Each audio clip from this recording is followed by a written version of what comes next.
Hi, this is Shelley from Red River, along with my faithful white Red River wolf, and you're listening to the Len Amsterdam Show on WLEN Radio. All indie, all the time.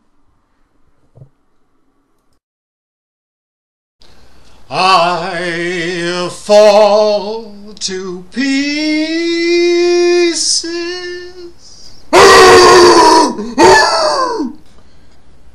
That's enough out of you, Mickey. Some things cannot be explained, nor should they. Either you are a believer or you are not a believer. Ladies and gentlemen, Len Amsterdam Show is pleased to present the greatest female country singer of the 20th century.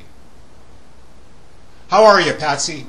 Well, I was pretty darn good up till just a minute ago. What the heck was that screeching? Was that you, Len Amsterdam? Well, I know Hank, but that hurt. Anyways, let's get to the hard-hitting questions. Did you sleep with Willie Nelson to get him to write all those hits? Is that what he told you? Honey, I always knew Willie was a great storyteller, but come on. I'll tell you what made me record Willie's songs. Pity. You see, Willie was barely scraping by back then, and he sure wasn't making a living on his good looks, if you know what I mean. So he had this little song that he sang for me one night backstage at the Opry. He said he called it crazy, and I said, honey, you are so right. But I said, well, let me think about it. I think maybe we can fit it in on my next recording session. I like to give Willie a hard time. So I took it to Owen Bradley, and he said, let's do it. So, of course, I sang the hell out of that song, if I do say so myself. And there you go, honey. Willie had his career, thanks to old Patsy. So what do the folks in country heaven do to let down their hair and get loose like a goose? You know, Len Amsterdam, we have a good old time up here. Sometimes we just sit around and listen to that country music y'all listen to, and we laugh. But usually we just have a big old party. I have to herd all those cowboys to get them to pay attention to the picking and singing and less attention to the drinking. But you ain't never heard a jam session like we got. Old Hank and I, we alternate closing the show, so some nights I sit around backstage waiting for my turn, and I check the clock on the wall. Pretty soon I hear, good Lord willing and the creek don't rise, blah, blah, blah, blah, blah, blah, blah. It's not like we ain't all heard that a million times, and I see Tammy out there in the audience just rolling her eyes. But we like to tease Hank a lot. But on the nights when I ain't closing the show, I like to use a little trick I learned a long time ago from Jerry Lee Lewis.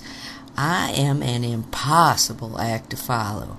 I close out my portion with my version of Faded Love with that cry at the end. I even catch a tear glistening in old Bob Will's eye.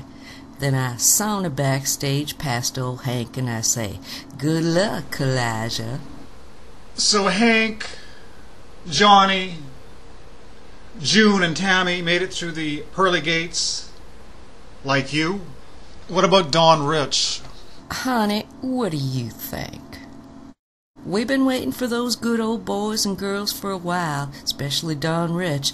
I ain't saying Don's a crybaby or anything, but I got tired of him whining all the time. Buck? Boy, if Buck was here, you'd hear some pretty good picking. Oh, no Buck. Yeah, Don, go back and practice playing Buckaroo some more. But Mother Maybelle, well, you should have seen the look on her face when first June, then old Johnny come through those doors. It made even old Patsy shed a tear. Now, there's plenty of hype in the mainstream media prior to this interview that it would be nothing more than channeling trickery. What the hell is channeling? Well, as I said with the opening of this piece, you are either a believer or you are not a believer. Len Amsterdam has been very pleased to bring you the greatest country female singer, songwriter of the 20th century. Just one last question for you. What do they listen to in country heaven? Everybody here's listening to the Len Amsterdam Show